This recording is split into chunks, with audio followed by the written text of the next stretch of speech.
안녕하세요. 조용표입니다. 이번 영상에서는 지하철이나 버스만 타면 졸음이 오는 이유에 대해서 알아보도록 하겠습니다. 지하철이나 버스를 탔을 때 빈자리가 있으면 참 반가운데요. 기분 좋게 자리에 앉았지만 앉기만 하면 졸음이 몰려오곤 합니다. 잠이 부족한 경우라면 당연히 졸음이 올 텐데요. 잠을 푹 잔 날에도 졸음이 오는 이유는 무엇일까요? 지금부터는 지하철이나 버스 같은 대중교통만 타면 졸음이 오는 이유에 대해서 알아보도록 하겠습니다.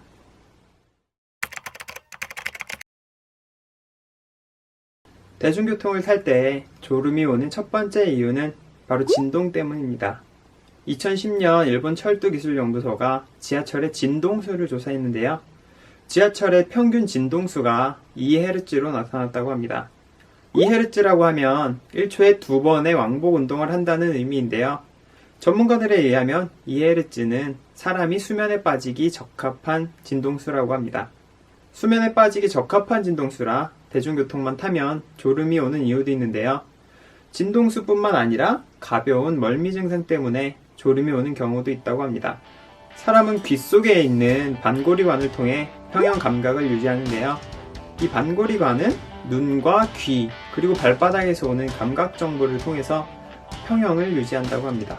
그런데 눈과 귀, 그리고 발바닥에서 오는 신호가 뇌에서 통합되지 않을 경우 뇌에서 혼란을 일으켜 가벼운 멀미나 졸음이 오는 경우가 있다고 합니다. 사람은 숨을 쉬면서 산소를 들이마시고 이산화탄소를 내뱉습니다. 밀폐된 공간에 있으면 대기 중에 산소는 줄어들고 이산화탄소는 많아지게 되는데요. 이산화탄소 수치가 높아지게 되면 졸음이 오는 증상이 나타난다고 합니다. 지하철이나 버스 같은 대중교통의 경우 많은 사람들이 이용을 하는데요. 이렇게 밀폐된 공간에서 많은 사람들이 탑승을 하면 산소 농도는 급격히 줄어들고 이산화탄소 농도는 급격히 높아집니다. 이산화탄소 농도가 올라가면 왜 졸음이 오는지 궁금하실 텐데요. 대기 중에 이산화탄소 수치에 따라 우리 몸에는 다양한 변화가 나타납니다. 일반적으로 이산화탄소 농도가 700ppm 이하일 경우에는 아무런 문제가 없다고 하는데요. 1000, 2000, 그리고 3000ppm 이렇게 수치가 올라갈수록 다양한 증상이 나타난다고 합니다. 특히 3000ppm 이상인 경우에는 두통이나 현기증 등의 증상이 나타나기도 하는데요. 장시간 이런 환경에 노출되면 건강에도 문제가 생길 수밖에 없다고 합니다. 지하철이나 버스의 경우 사람이 아예 없을 때는 이산화탄소 수치가 700ppm 정도 된다고 하는데요. 운행을 하면서 1000에서 2000ppm으로 올라가고 승객이 가득 찬 경우에는 최대 5000ppm까지도 올라간다고 합니다. 지하철이나 버스를 타고 장시간 이동을 하면 피로가 쌓이는 것을 느낄 수 있습니다. 이 시간 동안 자리에 앉아서 잠을 자도 피로가 쌓이게 되는데요. 그 이유는 바로 저주파 때문이라고 합니다. 저주파는 사람이 인식할 수는 없지만 몸은 느낄 수 있는 소리입니다. 한국표준과학연구원에 따르면 이 저주파에 지속적으로 노출될 경우 신경계에 이상이 나타나고 피곤감을 느끼며 호흡 불안정이나 혈압 감소, 스트레스 증가 등의 증상이 나타날 수 있다고 합니다. 지하철이나 버스에서는 이런 저주파가 나온다고 하는데요.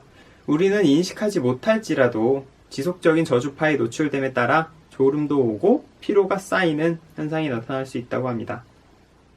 지금까지 지하철이나 버스를 탔을 때 졸음이 오는 이유에 대해서 알아보았는데요. 이유를 안다고 해서 졸음을 피할 수는 없을 것 같습니다. 본인의 차를 타고 다니지 않는 한 일반적으로 지하철이나 버스를 이용하게 될 텐데요. 이런 환경을 바꾸기는 어렵겠죠. 그래도 이유를 알았으니 뭐라도 써먹어야 할 텐데요. 밀폐된 공간에 오랫동안 있으면 이산화탄소 수치가 올라가서 졸음도 오고 건강에도 해를 끼치는 만큼 주기적으로 실내 공기를 환기해주는 것이 좋겠습니다. 물론 요즘은 미세먼지가 심해서 환기를 하기가 꺼려지기도 하는데요.